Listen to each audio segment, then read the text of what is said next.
I love you. I'll see you in an hour. Those were the last words a 19-year-old pitcher said to his mother before being wheeled into surgery. Now, he's on the operating table. His eyes are closed, but he remains fully awake, listening as doctors confirm they're ready to cut. He wants to say something. He can't. A surgeon moves in with a scalpel, and then, almost immediately, pulls back. The energy in the room shifts. Breathing quickens, voices sharpen. He hears one of the doctors say, "Hurry, we've got to save this kid." His heart stops. And suddenly, the young man is floating above his own body. He watches it turn purple, then white. He's dead.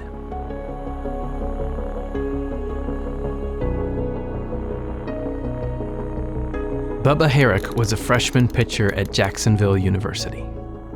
Disciplined, focused, the guy who, by his own account, did everything the right way. His identity ran through baseball. The plan, the future, the sense of self, all of it.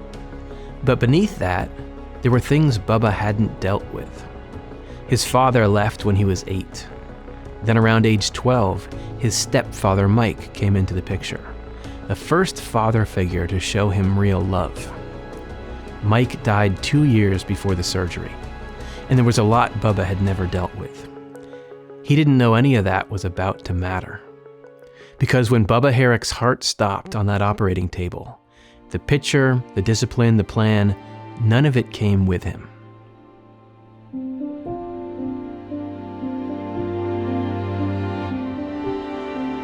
Bubba watched himself die on that table. And then, before he had time to process it, he was shown his life. Every moment, from his earliest memories to the operating table. Bubba describes it as a 360-degree panoramic screen, like watching the movie of his life. Not only was I experiencing it from my own perspective, but I was also experiencing it from the perspective of the others involved in every scene that showed. The tone wasn't punishment. It wasn't comfort either. Bubba calls it a neutral, all-knowing truth, the objective view of your life. And what it showed him was everything he'd avoided. Time wasted, people he'd hurt, forgiveness he never gave, to others and to himself. Is that it? Is that all you did with your life? He begged God for a second chance. No answer came. Eventually, he stopped asking. He surrendered. Just take me into whatever's next. Now, what Bubba is describing lines up remarkably with the writings of Emanuel Swedenborg, an 18th century Swedish scientist who spent the last 3 decades of his life documenting what he claimed were first-hand experiences of the spiritual world. Swedenborg wrote that after death, every detail of our lives is preserved and revealed. All our deeds and all our thoughts are written on our whole person and seem as though they are read from a book when they are called out of our memory. They appear in a kind of image when our spirit is looked at in heaven's light. Swedenborg called our deepest driving motivation our ruling love, the thing we care about most, whether we know it or not. And he observed that the life review is the process by which that ruling love is exposed. Not as a punishment, but more like a mirror. Our nature is completely shaped by the dominant force in our lives. That force is what differentiates us from other people. It is the underlying reality of our life. The outer self must be stripped away so the inner self, the essential being, can be revealed and freely choose its purpose. And that's exactly what happened next.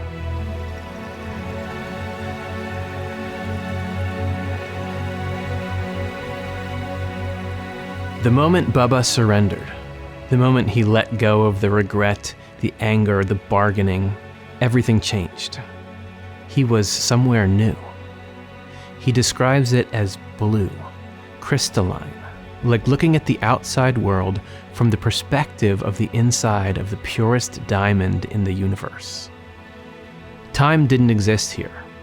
The voice in his head, the one that had been judging him, measuring him, keeping score his whole life, went silent.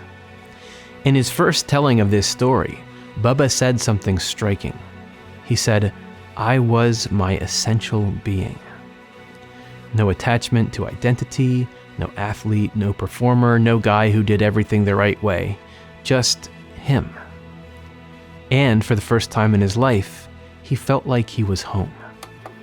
There was no voice in my head anymore. It was just like that voice was gone, and I was my essential being. As woo-woo as that sounds, it made perfect sense there. Everything made perfect sense. I didn't have to think thoughts. I just knew everything. Swedenborg wrote that when the outer self falls away, what remains is what was always really there, and that our surroundings in the spiritual world reflect that inner reality. When the ruling love changes, the environment changes with it. Those who are to go up to heaven are first prepared by being stripped of the worldly and earthly qualities they brought with them. If they were taken up to heaven any sooner, they could never remain in the communities there, because their wisdom and love are not refined enough for the purity in which angels live. Then a figure appeared. Bubba saw a silhouette in the distance, a glossy bald head, a radiant smile. The figure approached him and passed him a basketball. It was Mike, his stepfather, the man who had died 2 years before. And the basketball game they played, it wasn't random. It was a recreation of a specific moment from the life review. The game Mike had played with Bubba when he was 12 years old. The first time Bubba had ever felt that kind of fatherly love. That memory, the one that stuck with him more than any other, was now the landscape of their reunion. He came into the picture when I was a kid, around 12 years old, and he just seemed to be the saving grace of our family. And this basketball game that he had played with me in real life when I was 12 years old, it always stuck with me. It stuck with me throughout the rest of my life because I had never been shown that type of love from a father figure. Swedenborg taught that good states from childhood, moments of genuine, unguarded love, are preserved within us. He calls them remains. They're stored deep inside, often forgotten, but never lost.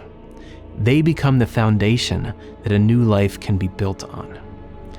Everything Bubba had built his life around stayed on the operating table.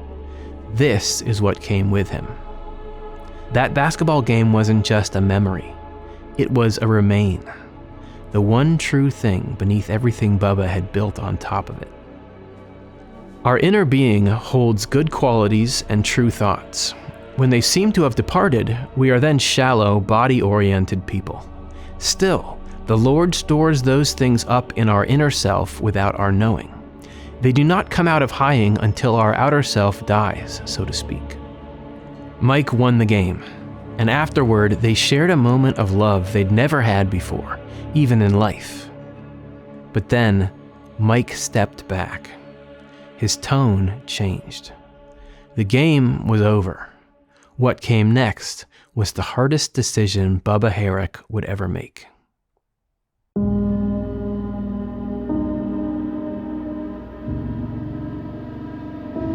Mike's energy shifted from the warmth of the game to something fatherly, firm. Neither of them were speaking out loud. Bubba describes the communication as telepathic. They both just knew what the other was saying. And what Mike said was this: "I've been sent here to offer you something." He described the offer in full. He communicates to me, "I know how badly you wanted a second chance. And would you believe me if I was sent here to propose something to you? You can stay here with me forever in this place, or you can have that second chance that you wanted. But here's the thing.